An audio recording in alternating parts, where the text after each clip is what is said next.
మళ్ళీ తిరిగి అమరావతి కూడా వస్తాం జరుగుతుంది. ఇది దయచేసి ఇక్కడున్న కార్యకర్తలందరూ గుర్తుపెట్టుకోవాలని నేను మిమ్మల్ని అందరూ కోరుకుంటున్నాను. కలిసి మాట్లాడదాం, మన సమస్యలు మనం పరిష్కరించుకుందాం. అలక మనకు వద్దు. ఆ జబ్బుకి పర్మనెంట్ రేడియేషన్ ఇవ్వాలి మనం. అది ఈ రోజు నుంచి మొదలు పెట్టండి అని మిమ్మల్ని అందరినీ నేను కోరుకుంటున్నాను.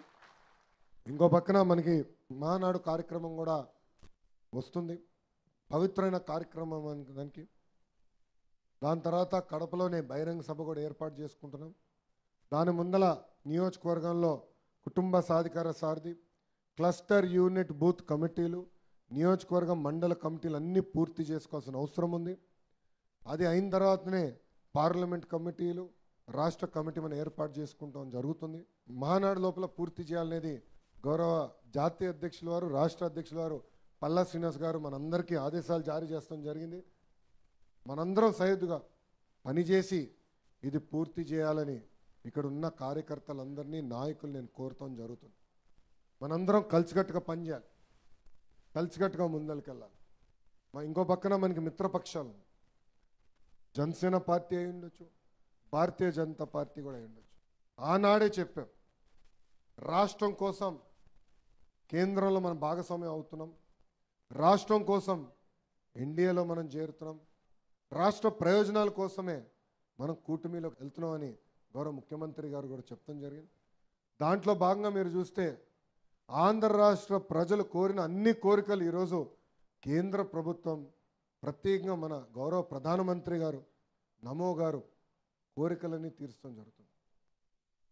మీరు ఒక పక్కన చూస్తున్నారు, భారతదేశం వ్యాప్తంగా ఉక్కు ఫ్యాక్టరీలన్నీ ప్రైవేటీకరణ జరుగుతున్నాయి.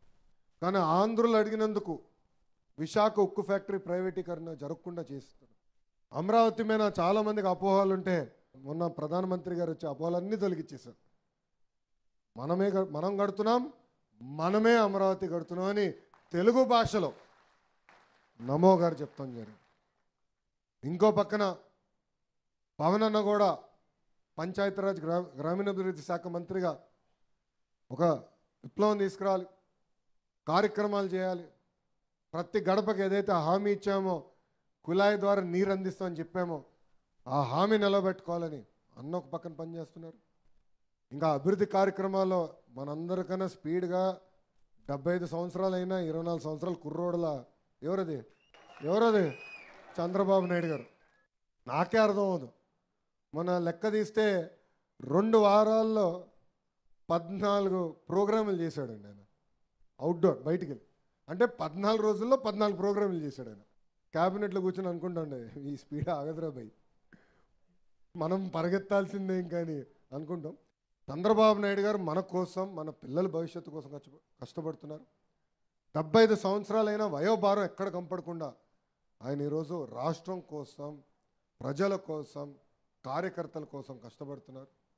అందుకే ఆయనకు అండగా నిలబడాలి, కలిసికట్టుగా ముందరికి వెళ్ళాలని మిమ్మల్ని అందరూ నేను కోరుకుంటూ, నాకు ఇంత అద్భుతమైన అవకాశం ఇచ్చిన కార్యకర్తలందరికీ పేరు పేరున హృదయపూర్వక ధన్యవాదాలు తెలుపుకుంటూ, నాకు ఆనాడు బాగా గుర్తుంది, సత్యవేడి నియోజకవర్గంలో పాదయాత్ర చేసినప్పుడు కూడా పోలీసులు ఎలా ఇబ్బంది పెట్టారో మనందరూ గుర్తుంది.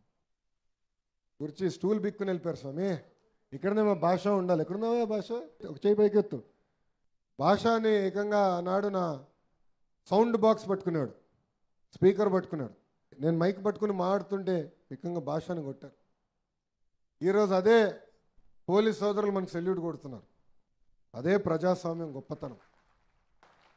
సెల్యూట్ కడుతున్నారని మాయలో పడకూడదండి, అది గుర్తుపెట్టుకోవాలి. నేను ఈరోజు ల్యాండ్ అయిన తర్వాత అన్నకు ఫోన్ చేసి చెప్పిన కార్లో ఉంటే, అన్న ఎస్పీ గారికి ఫోన్ చేసి చెప్పండి, ఇంతమంది భద్రతా సిబ్బంది నాకు అవసరం లేదులే స్వామి, పాదయాత్రలోనే ఎవడేం చేయలేదు, అప్పుడు ఎవరు ఇవ్వలేదు, నాకు ఎవడేం చేయలేదు, ఇమ్మీడియట్గా చెప్పండి ఎస్పీ గారికి, వాళ్ళు రిటర్న్ చేయమని హాయిగా ప్రశాంతంగా కార్యకర్తలు నన్ను కలవనియండి, నా కార్యక్రమం నన్ను చేయనియండి అని చెప్తాం జరిగింది. అది మనం మర్చిపోకూడదు. అధికారంలో ఉంటూ ప్రతిపక్షంలో ఉన్నట్టు వ్యవహరించాలి, ప్రజలకి దగ్గర అవ్వాలి, ప్రజల సమస్యలు తెలుసుకోవాలి, ప్రజల సమస్యలు పరిష్కరించే వరకు మనం పోరాడాలి. తేలిగ్గా అన్నీ రావండి. ఈరోజు విద్యాశాఖ మంత్రిగా అనేక కార్యక్రమాలు చేస్తున్నా, సంస్కరణలు తీసుకొస్తున్నా, సంఘాలతో చర్చిస్తున్నా, అన్నీ అయిన తర్వాత మనం చేయగలుగుతున్నాం. మనందరం అనుకున్న దానికి మాట్లాడాలి, చర్చించాలి, అప్పుడే సాధించగలుగుతామని మీ అందరూ తెలుపుకుంటూ నాకు ఇంత అద్భుతమైన అవకాశం ఇచ్చిన తెలుగుదేశం పార్టీ కార్యకర్తలందరికీ పేరు పేరున నా హృదయపూర్వక ధన్యవాదాలు తెలుపుకుంటూ